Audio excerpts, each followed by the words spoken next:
নমস্কার, সালাম এবং আদাব। বরাবরের মতো একটাই কথা বলবো, ব্লগিং আমাকে দিয়ে হয় না। আমি তেমন ভালো ব্লগ তৈরি করতে পারি না, ইভেন আমি সুন্দর করে গুছিয়েও কথা বলতে পারি না।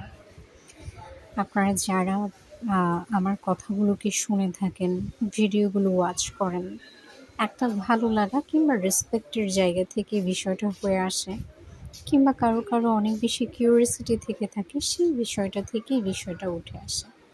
যাই হোক, দিনটা ছিল নগরফুল। নগরফুল আমার কাছে ভীষণভাবে আত্মার একটা বন্ধনের জায়গা।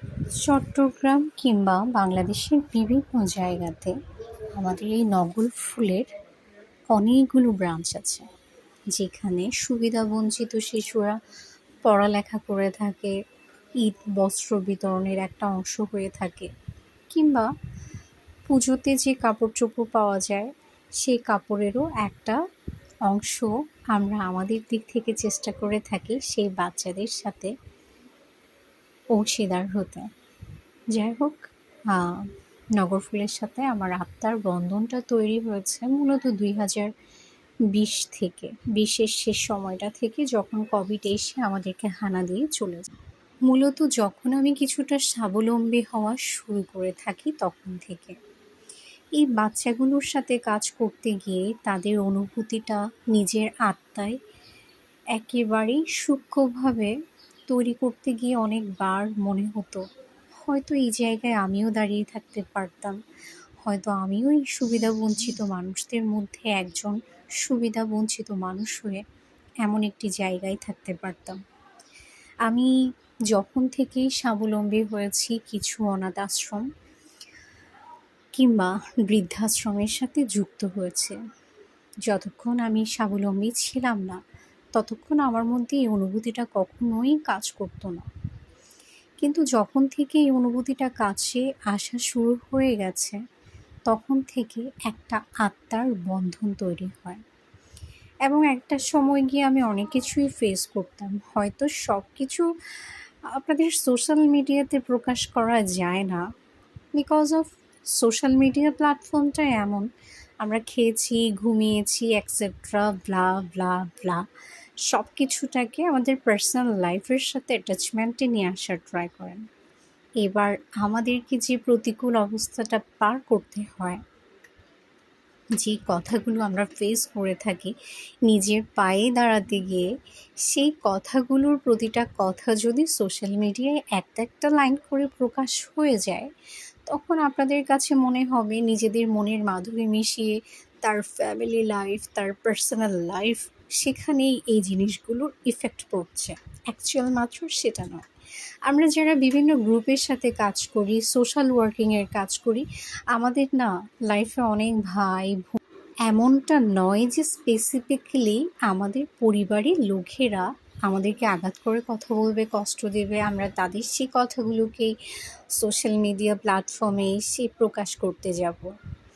এমনটাও হতে পারে আপনাদের মধ্যেই যে কোনো একজন ব্যক্তির কথাটা আমার কাছে খারাপ লেগেছিল, সে কথাটা আমি মুহূর্তে হেসে উড়িয়ে দিয়েছি, কিন্তু কলিজায় গেঁথে রেখেছি, অর্থাৎ আপনাকে সেই জিনিসটা প্রকাশ করা হয়ে ওঠে না।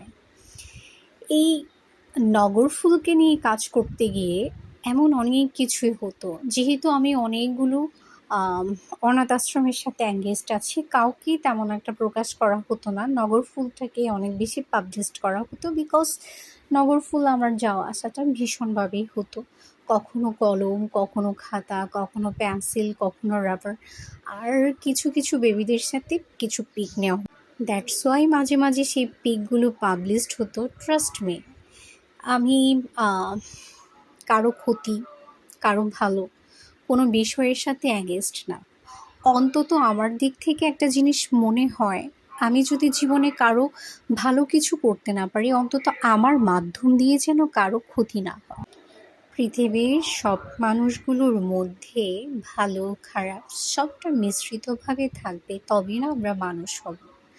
আর যারা আমাদেরকে নিয়ে গসিপ করেন, সমালোচনার পাহাড় ভাঙেন, ওনারা যদি আমাদেরকে নিয়ে গসিপই না করেন, আমরা কৃতজ্ঞতা প্রকাশ করব কোথায়?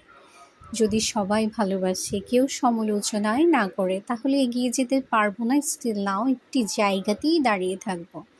আপনি যখন আমাকে অনেক বেশি হিট করবেন, আঘাত করবেন, তবেই তো আমি অনুপ্রেরিত হব। সেই আঘাত থেকে ভালো কিছু তৈরি হবে।